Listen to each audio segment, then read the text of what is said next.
But every 500 years, the Latinized culture goes through a huge upheaval, and we're going through one right now.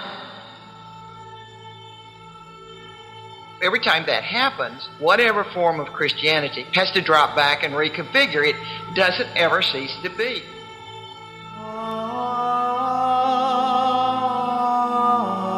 They had a deep suspicion of hierarchy and institutionalism. If fear is the motivation behind not dealing with those sort of in the back of your mind questions, that to me is the worst kind of faith of all. It's despair.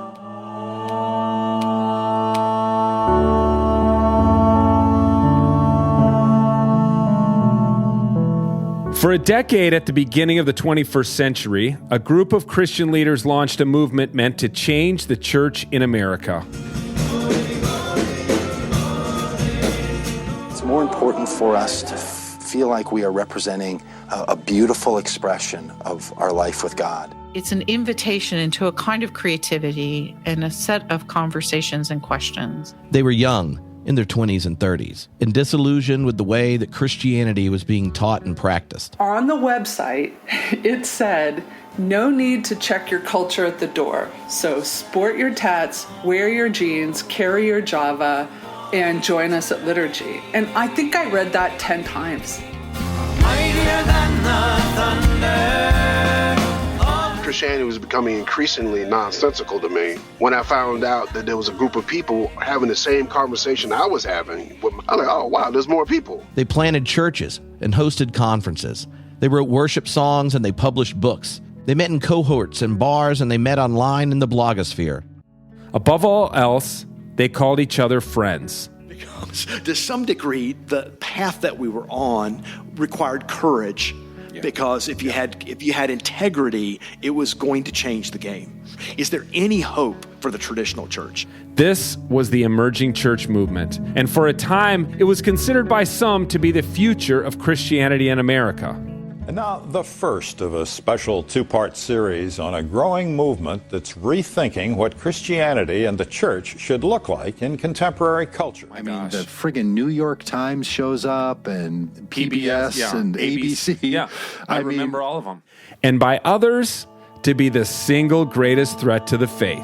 It's over. He's not Orthodox. He's just gone so far that it's barely possible to call him a Christian anymore. So we'll set aside all of our doctrinal differences to save the planet. Let the people go to hell. Basically, the sentiment of the statement that God's truth evolves. And I see that as a complete undermining of the very nature of what Christianity is and always has been. And then, almost as quickly as it appeared, it disappeared. Or did it?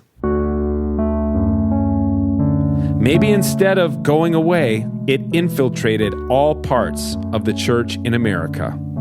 I'm Tony Jones. And I'm Tripp Fuller. And this is Emerged, an oral history of the emerging church movement. I want to find my way back home. Over a series of episodes and interactive live streams, we will chart the story of the movement through the voices of its leaders, including Brian McLaren, Nadia Bolz-Weber, Doug Padgett, and never-before-heard audio from Rachel Held Evans. So are we done? It's been real.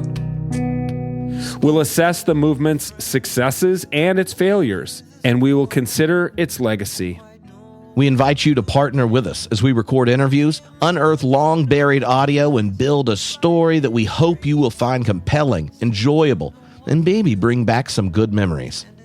Click through the link and join us by contributing. When you do, you'll be invited into a private Facebook group.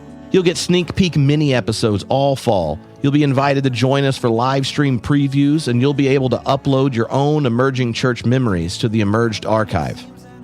Emerged will launch on January 1, 2024.